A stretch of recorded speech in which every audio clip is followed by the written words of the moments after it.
भगवत गीता के ये 15 उपदेश आपको अपनी जिंदगी में हर जगह पर बहुत काम देंगे।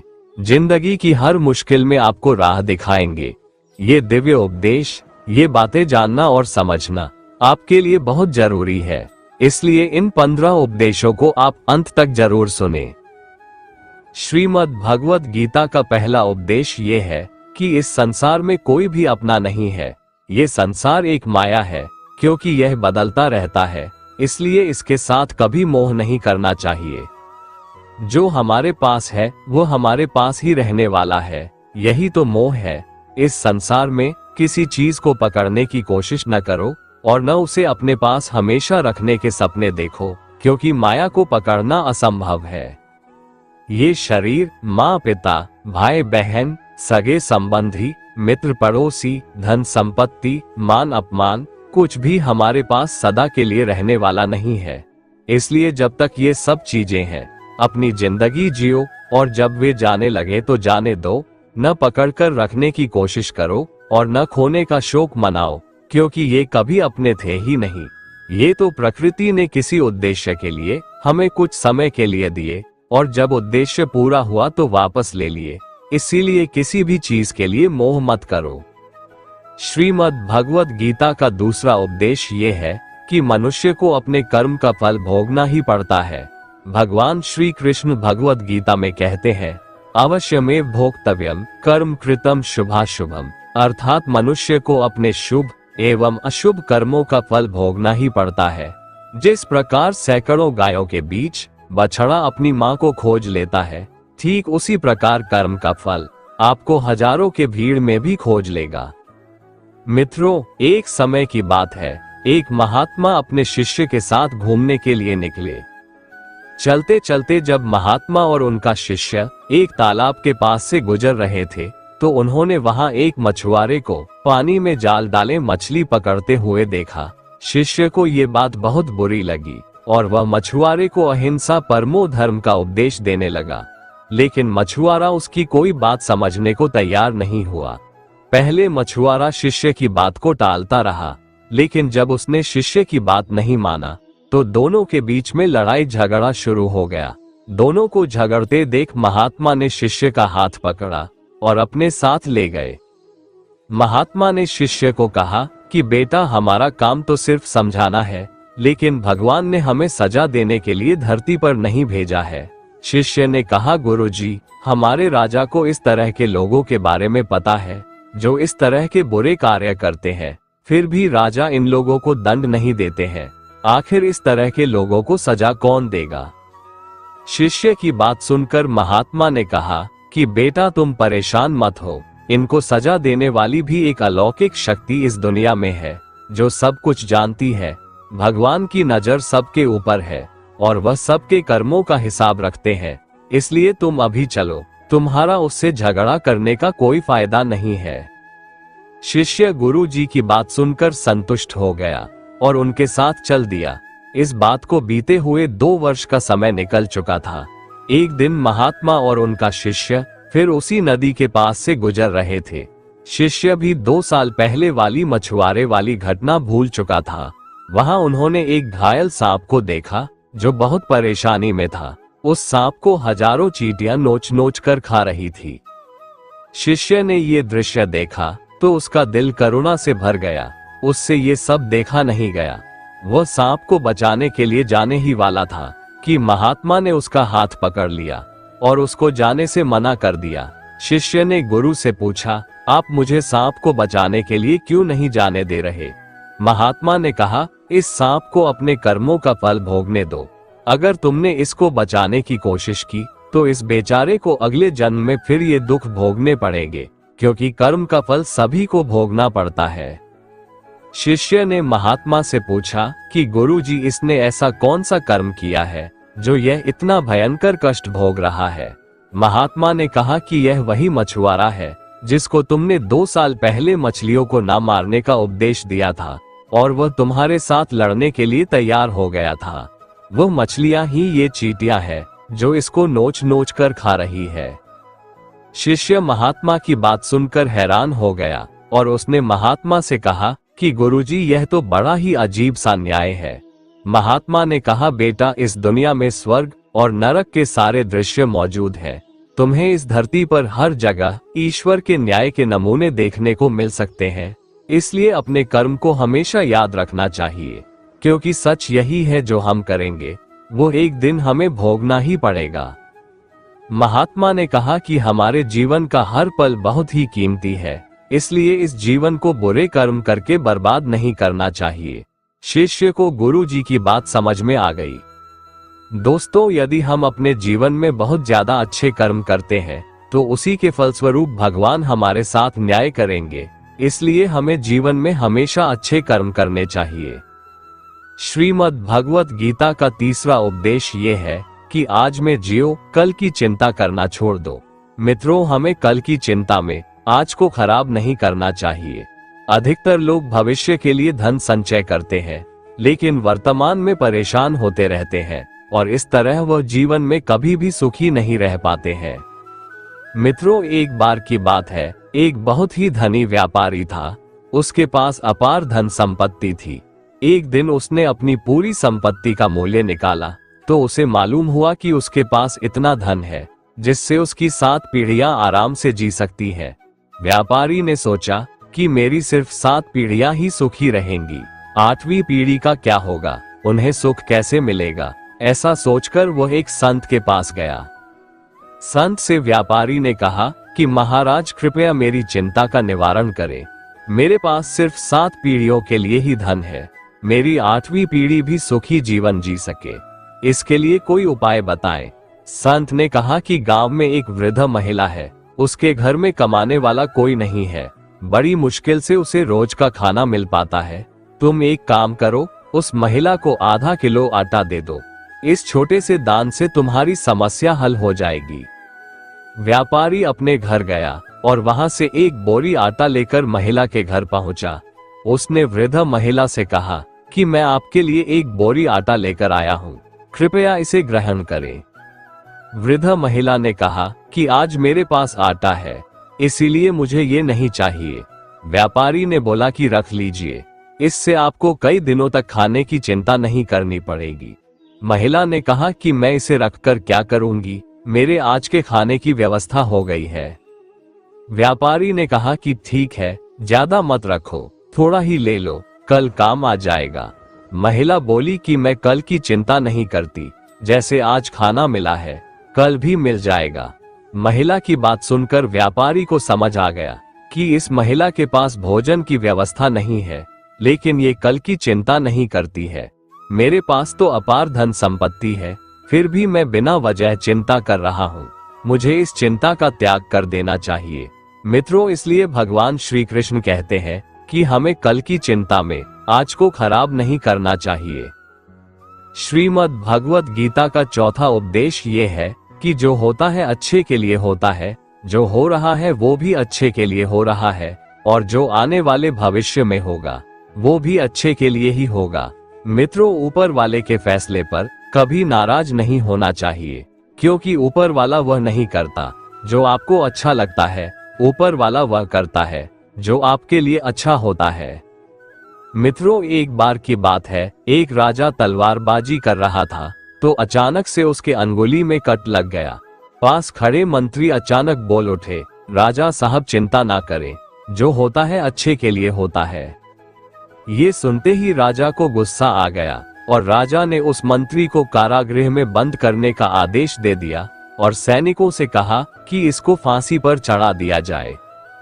ये सुनकर मंत्री घबरा गया। उसने राजा से निवेदन किया कि महाराज, मैंने आपके यहाँ इतने वर्षों तक काम किया है, क्या आप मेरी अंतिम इच्छा पूरी नहीं करेंगे? राजा बोला, ठीक है, बताओ क्या है तुम्हारी अंतिम इच्छा? मंत्री बोला, कृपया मुझे 10 दिन का समय दीजिए, उसके बाद आप मुझे जो चाहे वो सजा दे दीजिए। राजा ने उसकी अंतिम इच्छा मान ली। राजा दूसरे दिन अपने सैनिकों के साथ जंगल में शिकार पर निकले। जंगल के बीच में राजा अपने सैनिकों से बिछड़ गए और रास्ता भटक गए। रास्ता ढूंढते हुए राजा वनवासियों के बीच पहुंच गए, जो बलि देने के लिए किसी को ढूंढ रहे थे। वनवासियों ने राजा को पकड़ लिया और वन की देवी को बलि देने के लिए ले गए। बलि देने की सारी तैयारियां पूरी हो गई थी। जैसे ही राजा को बलि देने के स्थान पर ले जाया गया, वहां खड़े बुजुर्ग की नजर राजा की खंडित अंगुली पर पड़ी। उसने आवाज लगाई कि ये तो खंडित है, इसकी बलि नहीं दी जा सकती। जिसके बाद वनवासियों ने राजा को छोड़ दिया। राजा जैसे तैसे वहां से निकला और अपने राज्य पहुंचा और सबसे पहले कारागृह में बंद अपने मंत्री से मिलने पहुंचा। राजा ने मंत्री से कहा, आपने सही कहा था, अगर मेरी अंगुली नहीं कटी होती तो मैं आज जिंदा नहीं होता। यानी जो होता है वो अच्छे के लिए होता है। राजा ने फिर पूछा, मेरा तो फायदा हुआ, लेकिन आपका कैसे फायदा हुआ? मैंने तो आपको सजा दी। मंत्री बोला, मैं आपके साथ शिकार पर हमेशा रहता हूँ, लेकिन मेरे जेल में बंद होने के कारण मैं आपके साथ नहीं था, नहीं तो आपकी जगह मेरी बलि दे दी जाती। इसलिए मेरे साथ भी जो हुआ अच्छा हुआ। राजा प्रसन्न हुआ, लेकिन छोटी सी बात पर मंत्री को सजा देने का दुख भी हुआ। इसलिए राजा ने मंत्री को कारागृह से निकालकर फिर से अपने साथ रख लिया। दोस्तों, हमारे जीवन में भी बहुत से उतार चढ़ाव आते रहते हैं। कभी कभी कुछ चीजें मन मुताबिक नहीं होती हैं। इस कारण से कभी निराश नहीं होना चाहिए। हमेशा याद रखें, जो होता है अच्छे के लिए होता है। श्रीमद् भगवद गीता का 5वां उपदेश ये है कि चाहे किसी की मदद करो या ना करो, परंतु जानबूझकर कभी किसी का दिल नहीं दुखाना चाहिए। क्योंकि जब किसी का दिल आपकी वजह से दुखता है तो याद रखना, वो दर्द आपको भी एक दिन जरूर मिलेगा। मित्रों, एक बार की बात है, एक होटल में एक बहुत ही गरीब आदमी खाना खाने पहुंचा। लोग उसकी बदसूरत शक्ल देखकर उसे घृणा की दृष्टि से देख रहे थे।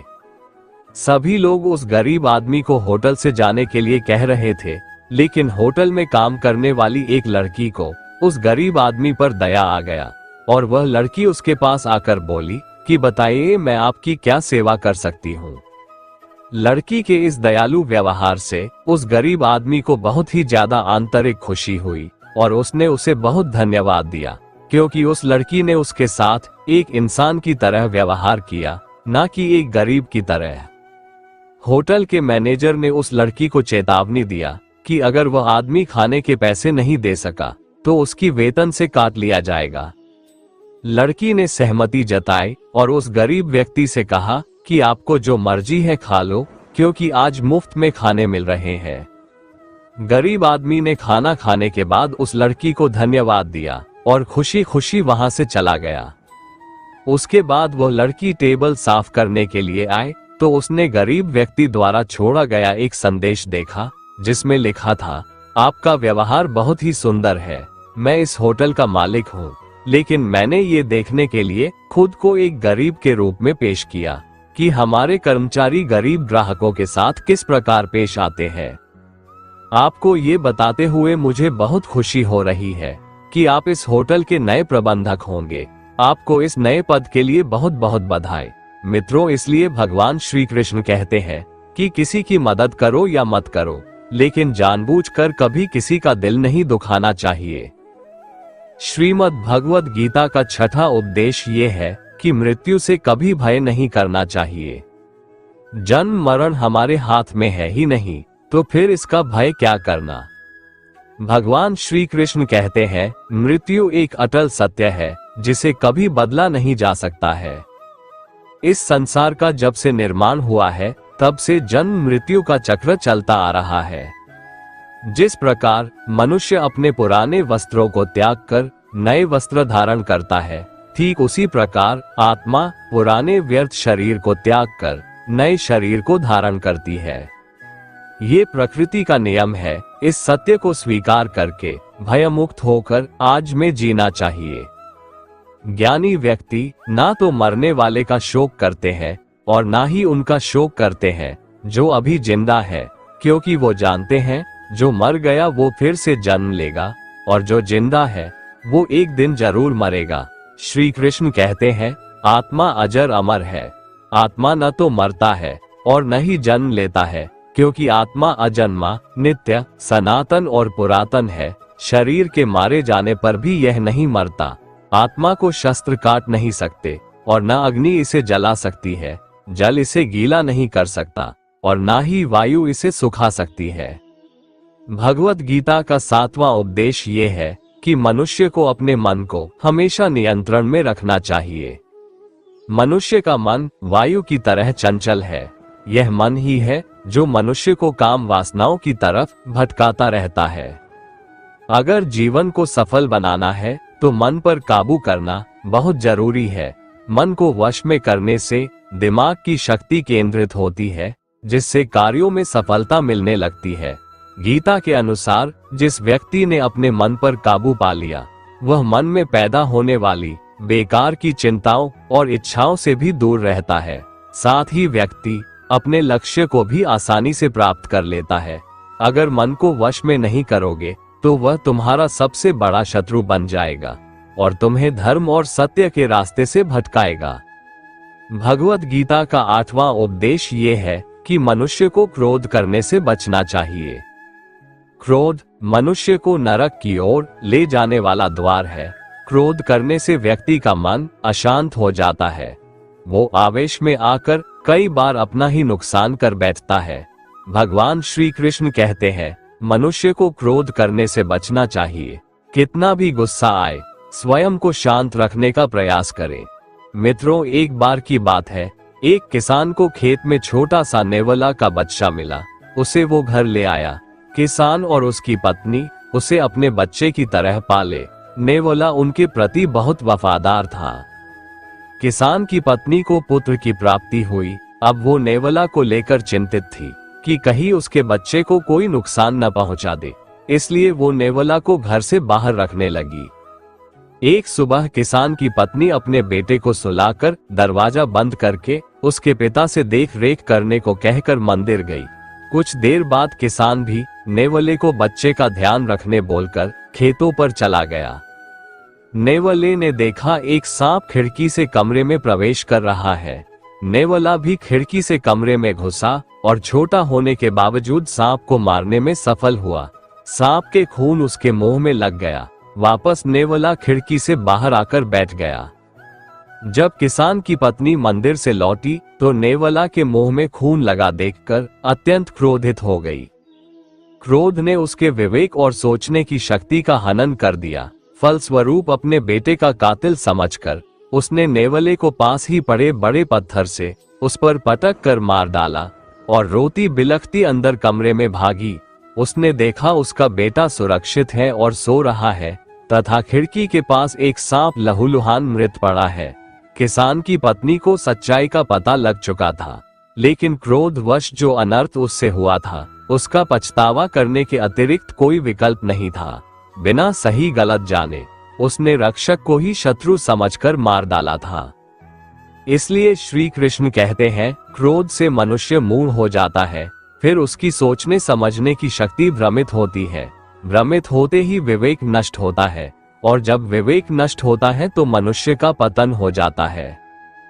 श्रीमद् भगवत गीता का 9वां उपदेश ये है कि जो आपके साथ अधर्म करे, पाप करे, गलत करे, उसे सजा जरूर देना चाहिए। अगर आप उसे सहते हैं तो वो आपके साथ और गलत करता है। अगर आप उसे सहते हैं तो उसके पाप में आप भी भागीदार हो जाएंगे। अर्जुन श्री कृष्ण से कहने लगा कि जिनसे मैं युद्ध करने जा रहा हूँ, ये सब मेरे भाई हैं, मेरे गुरुजन हैं। मैं इनके सामने कैसे हथियार उठाऊं, इन्हें कैसे मारूं? तो भगवान श्री कृष्ण ने अर्जुन से कहा कि जिन्हें तुम अपना मानते हो वे सब अधर्मी हैं, वो पाप के पक्ष में खड़े हैं, और अगर तुम इनका वध नहीं करेगा, युद्ध नहीं करेगा, तो समाज में और भी पाप बढ़ेगा, क्योंकि जब कोई ऐसे पापियों को नहीं रोकता है तो ये और भी ज्यादा पाप करते हैं। ऐसे ही जब कोई आपके साथ गलत करता है, आपको चोट पहुंचाता है, दुख पहुंचाता है और आप वो चुपचाप सहते रहते हैं, तो उससे सामने वाले को बल मिलने लगता है। वो आपको कमजोर समझने लगता है और आपके साथ गलत करने को वो अपना हक समझने लगता है। लेकिन जब आप उसके गलत व्यवहार को, उसके अधर्म को रोक लेते हैं, उसका विरोध करते हैं, तो वो अपनी सीमा में रहना सीख जाता है। ये कलयुग है। अगर इस जमाने में आपको खुश रहना है तो आपको अपनी रक्षा खुद ही करनी होगी। इसलिए कोई आपके साथ गलत करे तो उसे कभी सहना नहीं चाहिए। गीता का 10वां उपदेश ये है कि जो इंसान अपनी रक्षा खुद नहीं कर सकता, उसकी रक्षा भगवान भी नहीं कर सकते। श्री कृष्ण ने अर्जुन से कहा कि हे अर्जुन, तुम हर काल में मेरा स्मरण करते रहना और युद्ध भी करते रहना। तब अर्जुन ने श्री कृष्ण से पूछा कि ये युद्ध तो कुछ दिनों में समाप्त हो जाएगा, लेकिन आप कह रहे हैं कि तू हमेशा मेरा स्मरण करता रहना और युद्ध करते रहना। हे प्रभु, हमेशा युद्ध करने का क्या मतलब है? तो श्री कृष्ण ने अर्जुन से कहा कि ये जिंदगी ही रणभूमि है, इस जीवन में सुख दुख आते रहेंगे और तुम्हें उसका डटकर मुकाबला करना है। श्री कृष्ण ने ये नहीं कहा कि तू चुप कर बैठ जाना और मैं युद्ध करूंगा। मित्रों, बहुत गहराई है गीता के ज्ञान में। हमारे जीवन की डोर भी ईश्वर संभाल कर बैठे हैं, लेकिन युद्ध हमें ही करना है। ईश्वर को याद करना है कि हे ईश्वर, हमें शक्ति देना, मुझे समझ देना, मुझे बुद्धि देना, ताकि मैं अपनी जिंदगी की सारी लड़ाइयां जीत सकूं, मैं जिंदगी में सही मार्ग पर चल सकूं। लेकिन आपको अपनी लड़ाई भी खुद लड़नी पड़ती है। जो लोग ये कहते हैं कि हम कुछ नहीं करेंगे, सब वो ईश्वर करेगा, तो कहते हैं कि आलसी इंसान को देखकर तो भगवान भी घबरा जाता है कि ये कुछ नहीं करेगा। भगवान ने बुद्धि दी है, समझ दी है, ईश्वर आपको प्रेरणा देते हैं, शक्ति देते हैं, लेकिन आपको अपनी रक्षा स्वयं ही करनी होगी। गीता का 11वां उपदेश ये है कि जो दुख में आपका साथ दे, मुश्किल वक्त में आपका साथ दे, वही आपका अपना है, बाकी सब पराये हैं। अपनेपन का नाटक करने वाले बहुत लोग होते हैं, बड़ी बड़ी बातें करने वाले बहुत लोग होते हैं कि हम आपसे बहुत प्रेम करते हैं। कोई भी दुख हो, कोई भी तकलीफ हो, हमें याद करना। लोग दुख उठाने की बात करते हैं, लोग आने जाने की बात करते हैं, हाथ मिलाना तो ठीक से नहीं जानते और दिल मिलाने की बात करते हैं। जब सच में आपकी जिंदगी में तकलीफ आएगी ना, तब आपको समझ में आ जाएगा कि आपका साथ देने के लिए कौन खड़ा है। क्योंकि उस समय पर सारे लोग भाग जाते हैं, क्योंकि लोगों को पता होता है कि ये व्यक्ति हमारे पास आया तो हमसे मदद ही मांगेगा, हमको कुछ दे नहीं पाएगा। लोग आपसे सिर्फ तभी रिश्ता रखते हैं कि आप उन्हें कुछ दे सकते हैं, आपसे उन्हें कुछ फायदा हो सकता है। लेकिन जब लोगों को ये पता चल जाता है, समझ में आ जाता है कि उनको आपसे कोई फायदा नहीं होने वाला, बल्कि उनको आपकी मदद करनी पड़ेगी, तो वो आपको दूर से ही देखकर भाग जाते हैं। इसलिए जो आपके मुश्किल वक्त में आपके साथ खड़ा हो जाए, सिर्फ वही आपका अपना होता है। बाकी इस दुनिया में सब पराये हैं, क्योंकि सिर्फ अपना अपना कह देने से कोई अपना नहीं हो जाता। श्रीमद् भगवत गीता का 12वां उपदेश ये है कि धोखा अपने ही देते हैं। अक्सर आपको चोट वही लोग पहुंचाते हैं जो आपके अपने होते हैं, जो आपके दिल के ज्यादा करीब होते हैं, क्योंकि उनको आपकी कमजोरियों का पता होता है। बाहर वाला आपको धोखा नहीं दे सकता, क्योंकि उसको आपके बारे में पता ही नहीं है कि आपको चोट कहां पहुंचती है। लेकिन जो आपका अपना है, आपका खास है, उसे बहुत गहराई से पता होता है कि इसकी कमजोरी क्या है, क्या ऐसा करें जिससे इसको दर्द पहुंच सकता है, जिससे इसको हम नीचा दिखा सकते हैं, इसको चोट पहुंचा सकते हैं। ये कलयुग है, इसमें बाहर वालों से नहीं, जो हमारे अपने हैं उनसे ही सावधान रहना होता है। गीता का ये सबसे महत्वपूर्ण ज्ञान है, क्योंकि महाभारत की लड़ाई पराये लोगों में नहीं थी, ये भाइयों की लड़ाई थी, एक ही परिवार की लड़ाई थी, सब आपस में एक ही वंश के लोग थे। कितनी बार दुर्योधन ने जहर देकर भीम को मारना चाहा, न जाने कितनी बार दुर्योधन ने पांडवों को जान से मारने की कोशिश की। वो उसका पराया नहीं था, उसका भाई था। सारी लड़ाइयां घर के अंदर ही होती है, बाहर कौन लड़ेगा हमसे, घर में ही सारे झगड़े होते हैं। तो आपको चोट सिर्फ वही लोग पहुंचा सकते हैं जो आपके अपने हैं। गीता का 13वां उपदेश ये है कि अपना काम बनाने के लिए लोग आपकी तारीफ करेंगे, आपसे रिश्ता बनाने की कोशिश करेंगे, लेकिन उनके व्यवहार को सच मानकर अगर आप फंस जाएंगे तो आगे चलकर आपको ही नुकसान होगा। कहते हैं कि लोग अपना काम निकालने के लिए गधे को भी बाप बना लेते हैं। वास्तविकता में अभी वही युग चल रहा है, जहां लोग अपना स्वार्थ पूरा करने के लिए किसी भी हद तक गिर सकते हैं। भगवान श्री कृष्ण कहते हैं किसी के मीठे शब्दों में कभी मत फंसना, बल्कि आंखें खोलकर इंसान को परखना सीखो। श्रीमद् भगवत गीता का 14वां उपदेश ये है कि मनुष्य को हमेशा अपने विचारों को संयम में रखना चाहिए। भगवान श्री कृष्ण कहते हैं, अगर सही मायने में आप अपना जीवन बदलना चाहते हो तो सबसे पहले आपको अपना मन बदलने के लिए तैयार रहना पड़ेगा, क्योंकि जैसा आपका मन रहेगा वैसे ही आपके विचार होंगे, और जैसे आपके विचार होंगे वैसे ही आपका जीवन होगा। नीच विचार रखोगे तो नीच बन जाओगे, अच्छे विचार रखोगे तो ऊंचाई पर जाओगे। और इस चीज को लेकर भी कभी दुखी मत होना कि कोई आपको समझ नहीं पाता। इस दुनिया में हर किसी के अंदर इतनी काबिलियत नहीं है कि वो तुम्हारी काबिलियत को समझ पाए। गीता का 15वां और महत्वपूर्ण उपदेश ये है कि मनुष्य को हमेशा सत्य के मार्ग पर चलना चाहिए। भगवान श्री कृष्ण कहते हैं, जिस प्रकार प्रकाश की ज्योति अंधेरे में चमकती है, ठीक उसी प्रकार सत्य भी चमकता है। इसलिए व्यक्ति को सदैव सत्य के मार्ग पर चलना चाहिए। जीवन में कितना भी कठिनाई आए, जो व्यक्ति सत्य का मार्ग कभी नहीं छोड़ता, आखिर में उसकी जीत निश्चित होती है और अंत काल में वह परमात्मा के परम धाम को प्राप्त होता है। भगवान श्री कृष्ण कहते हैं, जो मनुष्य मुझसे परम प्रेम करके इस परम रहस्य युक्त गीता शास्त्र को मेरे भक्तों में कहेगा, वह मुझको ही प्राप्त होगा। इसमें कोई संदेह नहीं है। उससे बढ़कर मेरा प्रिय कार्य करने वाला मनुष्यों में कोई भी नहीं है, तथा पृथ्वी भर में उससे बढ़कर मेरा प्रिय दूसरा कोई होगा भी नहीं। जो मनुष्य श्रद्धायुक्त दोषों से रहित होकर इस गीता शास्त्र का श्रवण भी करेगा, वह भी सभी पापों से मुक्त होकर मेरे परम धाम को प्राप्त होगा। दोस्तों, अगर आपको हमारा ये वीडियो पसंद आया तो कमेंट में जय श्री राधे कृष्ण लिखें, और ऐसे ही प्रेरणादायक वीडियो देखने के लिए हमारे चैनल को सब्सक्राइब कर लें। जय श्री राधे कृष्ण।